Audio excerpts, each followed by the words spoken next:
Welcome back to Gruber Motor Company and the launch of our new Gruber Morning Show. I would like to welcome my co-host, Richard Beach. Tell us about yourself, Richard. Hi, I'm Richard Beach. I'm the social media coordinator for Gruber Motor Company. I'm going to be joining Pete here on this morning show, hopefully twice a week, but we'll see how it goes. And we're looking for audience engagement, questions, anything that you feel that you'd like to ask us, and we'll cover some relevant topics in the EV world. Absolutely. Okay, and 1 second here, guys. Let's take a look and see what we've got first. So what we're going to do, pull up an article for you guys here. Second. So you're actually able to stop it, or are we still live? Oh, no, we're still live. Okay. Yeah, we're It's going to be going with the flow type of Okay. deal.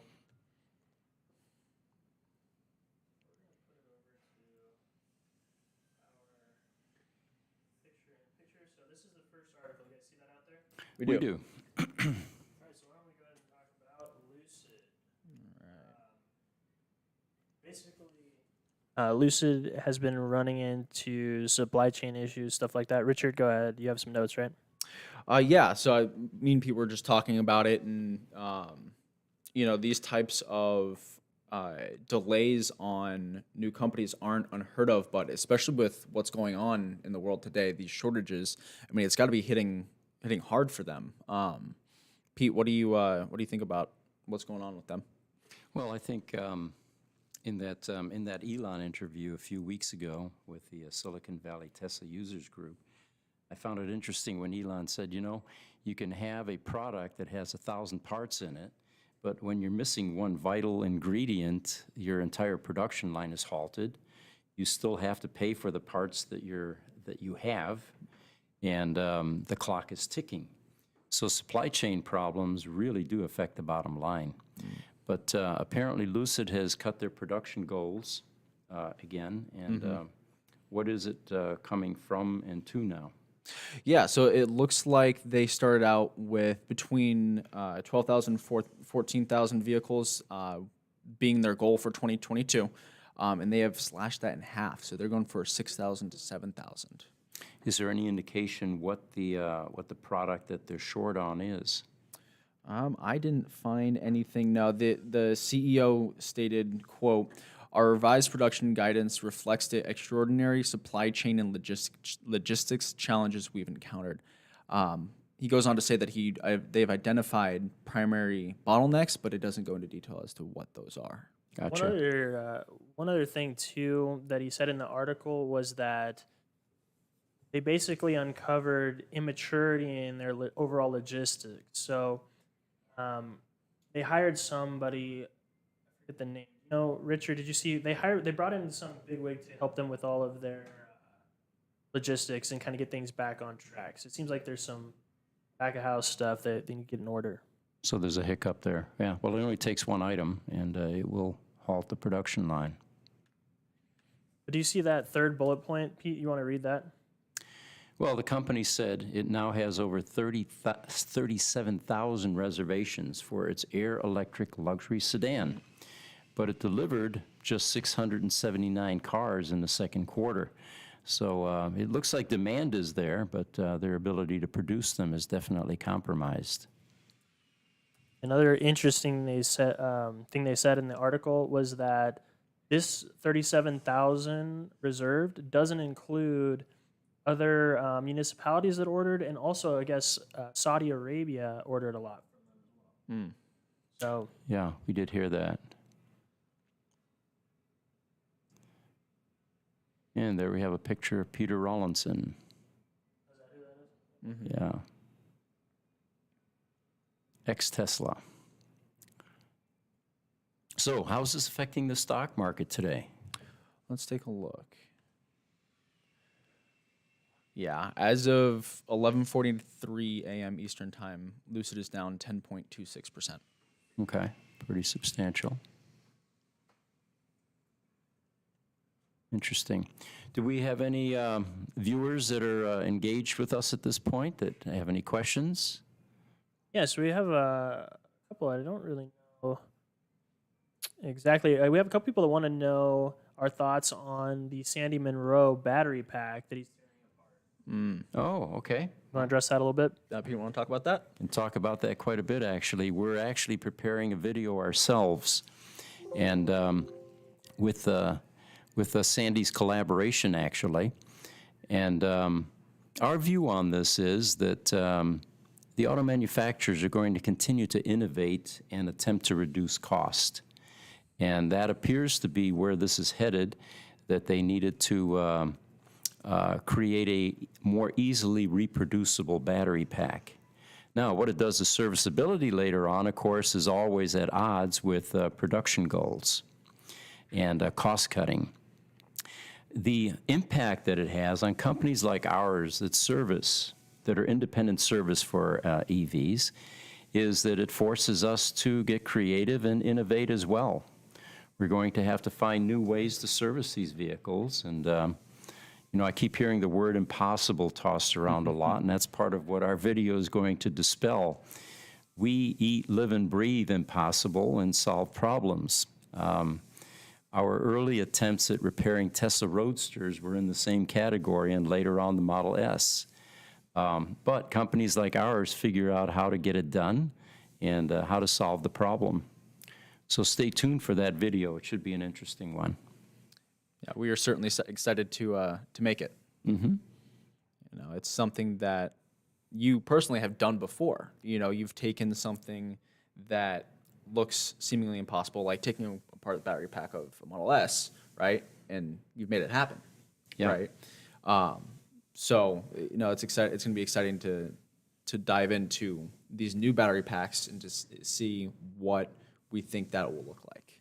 The biggest fear with this new battery pack is the fact that there is a potting compound that basically makes cells and connections inaccessible, seemingly so. This isn't new to Tesla. In the Tesla Roadster, for example, there's a APS unit, which is a DC to DC converter. It's what converts the 400-volt propulsion battery voltage to 12 volts to run all of your audio equipment in the car, headlights, things that run off 12 volts traditionally. That device also had a lot of potting, and on the surface it appears it can't be serviced. What we learned to do is to become archaeologists and do a dig and get underneath all of that potting and identify components that are buried and eventually be able to repair them. Again, in the Tesla Roadster, they did the same thing to the ESS battery pack, the main propulsion battery pack, by potting 6,831 lithium-ion vape cigarette cells. And they're not accessible. But the end caps are, which is where the fusible links are. And we don't need to remove the battery. We just simply need to get that one decaying or resistive cell out of circuit. And we do that by snipping the fusible link wires so the cell can remain where it's at. So our goal with this new pack will be to figure out how to service it, and we'll certainly begin to share that with the community once we solve those problems. Okay, and we have another question here from Cybertruck, I think. He says, will you be creating your own original Roadster battery? Good question. Everybody asks about the original battery pack. Currently, Tesla is producing a $30,000 battery pack for the Roadster, a replacement battery pack. Without that, the cars would have been idled. $30,000, there isn't anyone in the independent space like us that can match that price. They have a number of things going for them: scale of economies, the ability to buy batteries well below the type of price points that we would get because of minimum order quantities. And in a Roadster, you have almost 7,000 cells. So you throw a price tag of either $3, $5, or $6 at that, and you can quickly begin to see where your $30,000 is eroding pretty rapidly. And then you have an enormous amount of labor. Unless you're going into robotics, you have about 14,000 connections to make on a Tesla Roadster battery. And that's very labor intensive. It's somebody actually doing a wire bonding process on both points of the cell. The long and short of it is, until the Roadster becomes even more collectible and the price tag goes up, and Tesla backs out of the battery production game, I can't imagine there will be anybody in the independent space like us that can afford to tackle a project like this. And let's not forget that in the Roadster world, there are only about 1,500 or so customers left. You know, in the later platforms like Model S, we literally have hundreds of thousands, and that's going to improve things like scale of economies. So the short answer is we are working on it, but we don't have a solution yet. Okay. Richard, do you have any other articles that you wanted to go over, or I have some Ford stuff we can go over? Yeah, let's jump into what you have. I've got a couple things that are mildly interesting. Okay. So let me pull this back.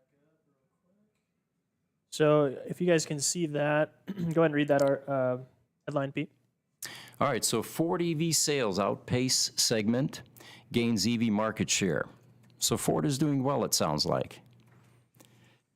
Yeah, I think Ford's doing well. And Sandy Munro, who a couple people in the chat had mentioned, he just had the CEO of Ford and some other Ford executives on the other day, and he's doing a full teardown of a Ford Lightning, actually.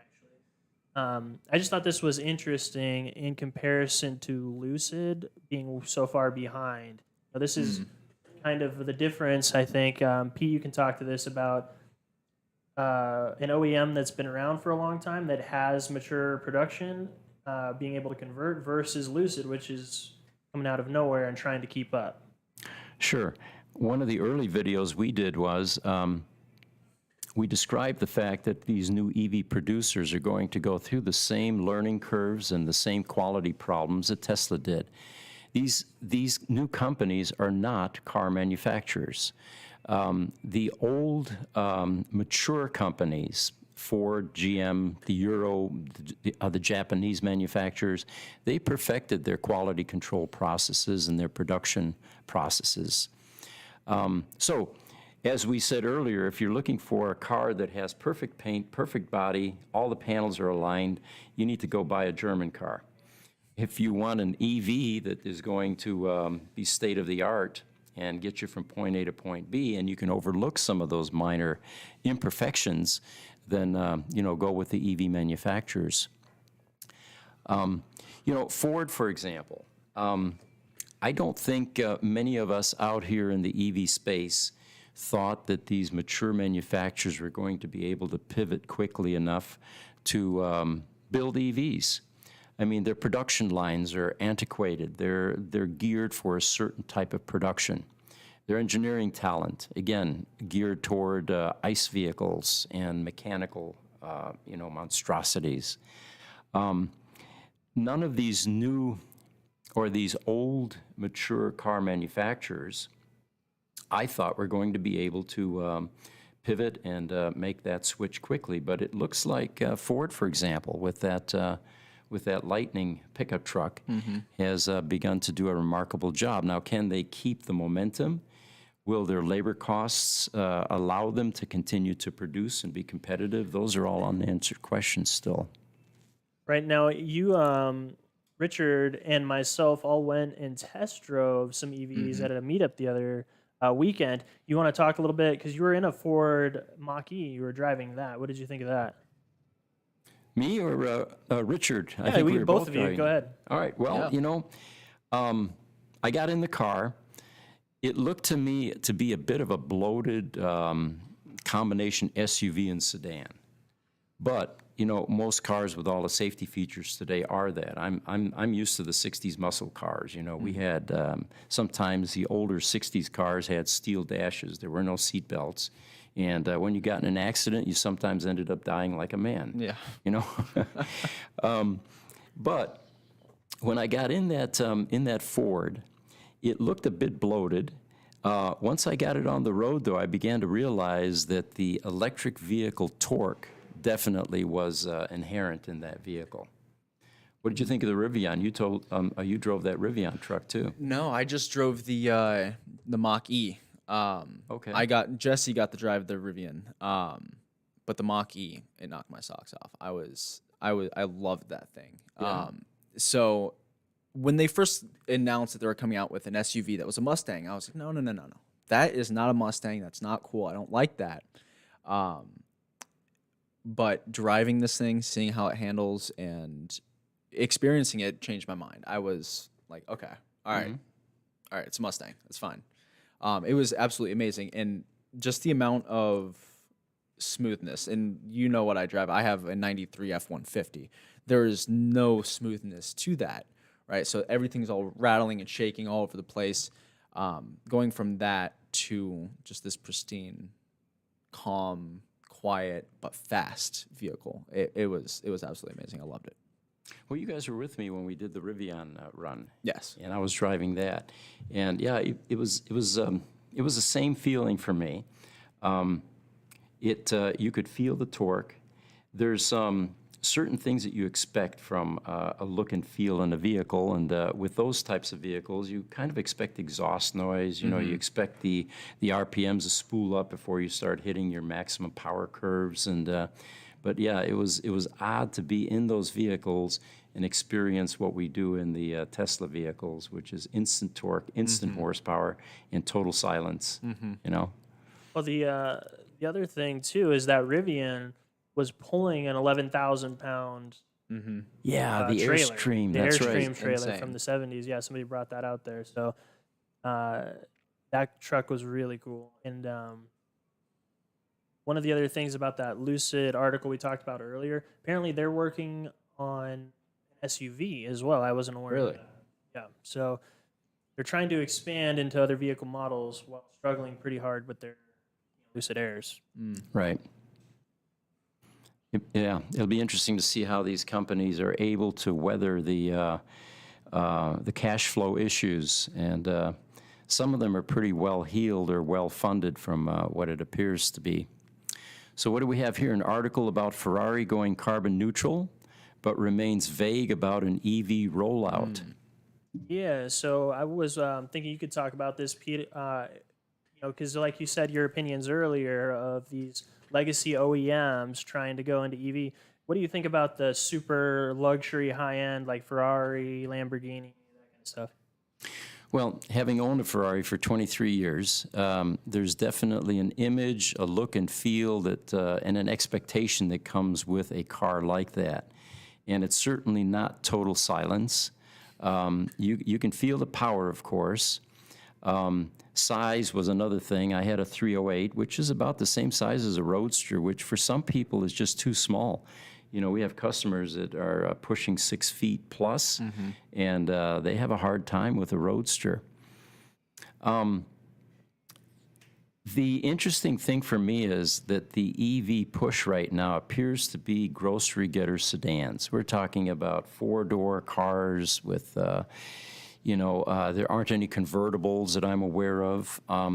And then you have a Tesla Roadster, which is really the only EV sports car currently that's still, available in any kind of quantity.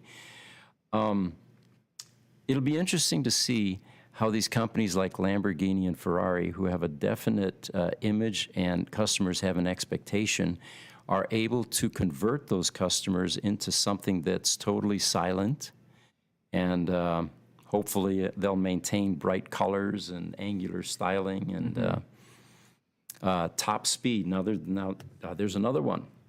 How are they going to achieve these top speeds when the EVs burn up transmissions with clutches? You know, the reason the Roadster is limited to 130 miles is not because it's not capable of more, but because if they put a 2-band transmission in that or a clutch, it was burning them up. So Borg Warner gave them a transaxle basically with 1 speed. But that'll be another consideration. Most people that buy these types of cars are looking for a really high top speed. Now, Richard, you were driving motorcycles for quite a while. What did you think when you saw that torque that Pete was talking about, that initial launch of some of those EVs when they were out there? It was comparable to motorcycles. So my last bike had CBR 600RR for a couple years, and the speed on that and the speed on in the Rivian specifically, the acceleration, they were neck and neck. They were about the same. It threw me back in the seat. I remember I was reviewing the video that we had, and you were like, "Everybody okay?" It sounds like somebody's head hit the seat, and that was me. Yeah, so the torque, the acceleration, it's just as thrilling. Was just as thrilling in the Rivian as it was with my CBR. Yeah. I drove a Ninja 600 for about 7 years to work. And I think you feel speed more. And we're talking about 0 to 60 fundamentally. But you tend to feel the speed more in something that doesn't have all of that baggage around it, you know? Yeah. Pins you back in the seat, and you've got to hang on to the handlebars when you're launching in second gear and taking it out to maximum RPMs, you know? Yeah. Which brings up another interesting subject. Motorcycles are going EV as well. How will that change things? How will a Harley owner used to a lot of noise react when they have a totally silent bike? And what will happen to all of that chrome that you have on the side? You no longer need exhaust pipes. It brings up a good point, right? Sound as a tool with motorcycles is different than it is with cars, right? You have somebody who's in a loud car that wants to be loud just to be loud, right? But with motorcycles, it's a safety thing, right? If you have a quiet motorcycle, there's a saying, loud pipes save lives, right? Because if somebody is driving and they're texting and they hear a Harley coming up behind them, right, they're going to hopefully put their phone down, look around, and try to avoid, right? Whereas with a silent vehicle, they might not have that. They won't have that cue to be aware. So that's going to be a definite change in as far as motorcycle riding goes, and it may or may not have an impact. You know, what do you think about that? Well, I didn't realize that, but yeah, a loud motorcycle definitely is a safety factor because, they're able to see you coming. Well, that's the other thing, too. I think they're starting to require Teslas to have speakers in them so they make noise, right? Isn't that something That's been bantied about, yeah. It just, I think it's difficult in implementation. What kind of noise are we talking about? Will it be bird noises? Will it be the simulation of exhaust noises? It is really a disruptive new market with, a lot of challenges. All right, so we do have a couple of questions. We'll just take one here. It looks like James Patterson is asking, what can the US CCS connector do that the Tesla charger cannot? Which is a better option for overall adoption? I think those are the different charge port connectors. Right. Trident connector versus connector. I don't have a very specific reply to that other than I was pleased to see that we went from the custom Roadster connector, that large proprietary connector, to the newer, later platform Tesla Trident connector. It just seems like an elegant design. The little slim housing, the push button that opens the door, and remarkably, the reliability of that charging method. Now, I don't think you're ever going to get standardization in any industry, but it definitely makes more sense from an economic standpoint because if you can buy off-the-shelf product, it reduces your production costs. I can't speak to the Euro CSS charging methods. Because I don't know, what exactly that all entails. We don't deal with it much here in the U.S. But knowing the Europeans, they would come up with some extra ingredients, unlike in the U.S. Right. Well, then you have like China, who they're doing the just full battery swap thing. Where you drive your car in and it pulls your battery out and puts a new one, which is, I think the opposite of what Elon wanted to do when he built the supercharging network. Right. So. I think it's going to be kind of different depending on where you are in the world. But we have another question. This one's just kind of a product question. Sherman wants to know when the window ferrules will be available again. Are we working on getting some of those in stock? Okay. One of our customers, thank you. The window ferrules, they are available. The problem we're having right now is the slot that we cut into those in order to make it a retrofit product so you can put it into an existing window regulator. We can't seem to nail down the exact size of the blade that we need to cut that with. As silly as that sounds, that's been the technical challenge. One is either too wide or one is too narrow. So that's what we're working on.